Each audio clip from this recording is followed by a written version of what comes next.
Many singles want to marry and start a family. However, some of them stay single for a long time because they are tightly bound. It's time to break those chains.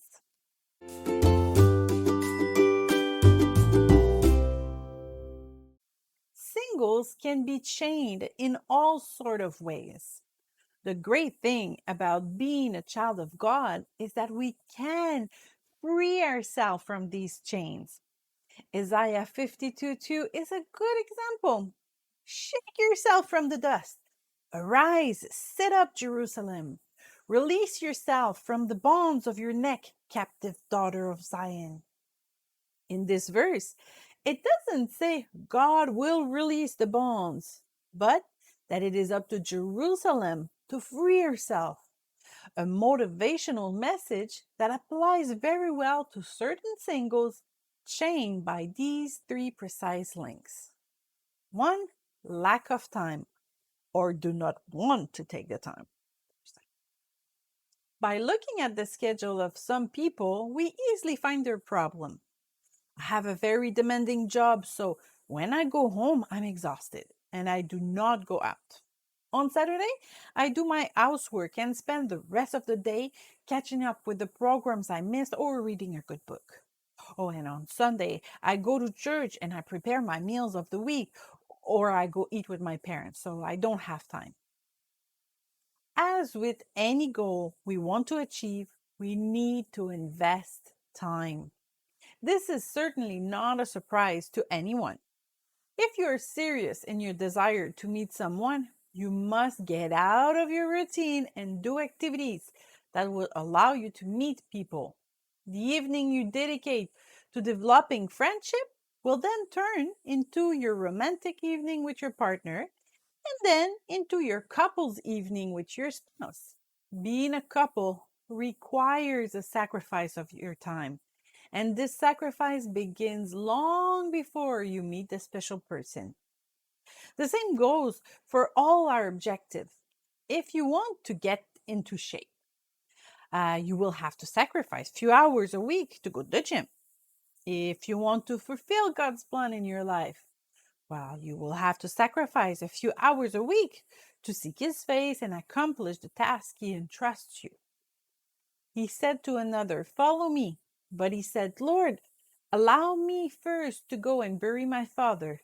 But Jesus said to him, "Leave the dead to bury their own dead, but you go and announce God's kingdom." How many opportunities did we miss because we did not want to sacrifice our time? 2. Pride or shyness. Here is another very common case.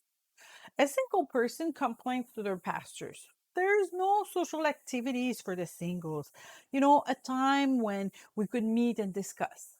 So, a few weeks later, the pastor organized a potluck for unmarried members of the church. The single then give the pastor an excuse. "Oh no, I will not go there. Everyone will know that I'm single and everyone will want to talk to me." Huh? This state bears a name. It is pride. Wanting to get married is a legitimate desire, but there is no shame in being single either.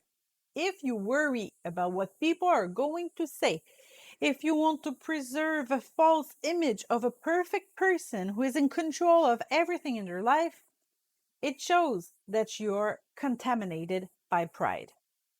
If this can calm your mind, say that you are going to the activities just to please the organizers. Because, yes, they will be very happy to see you there. But do not give in to the temptation of pride.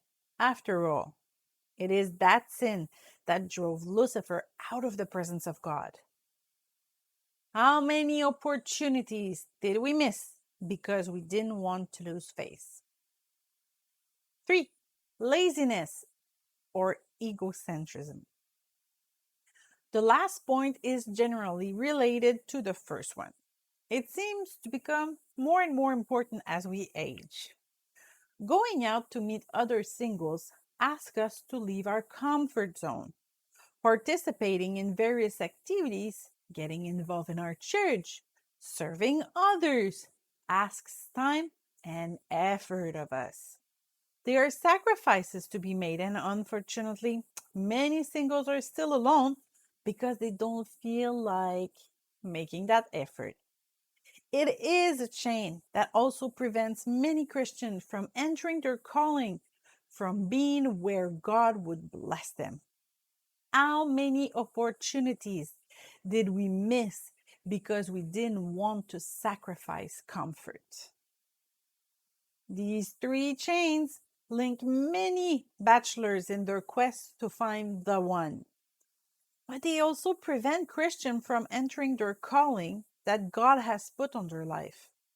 The good news? These chains are not impossible to break.